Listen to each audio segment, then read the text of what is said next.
Hey guys, welcome back to the channel, and today I'm gonna show you how to set up automatic payments for your Geico insurance bill on the Geico mobile app in 2025. All right, it's gonna be a quick video. We're not gonna waste much time on this one. Just gonna give you guys a very quick step-by-step guide on how to get this done. So let's jump straight into it. Now, the first step is going to be to log into your Geico account through the mobile app. So if you don't have the mobile app, the Geico mobile app, you can get that from the App Store for iOS devices or from the Google Play Store for Android devices.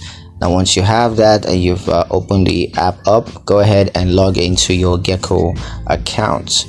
Now, once you're logged in, you're going to click on billing and then select automatic payments.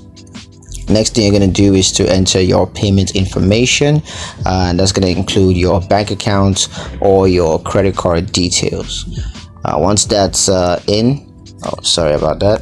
once that's in, you're going to review and confirm your automatic payments setup. So go ahead and review that and make sure everything is accurate, and if it is, go ahead and submit your setup, and Geico is going to take care of the rest for you. So yeah, that's pretty much it on how to set up automatic payments for your Geico insurance bill on Geico's mobile app in 2025. Hope you guys liked the video. Hope you found the information useful enough. If you did, like the video, comment down below, let me know what you thought, share the video with your friends, and subscribe to the channel if you haven't done so already, and I'll see you guys in the next one.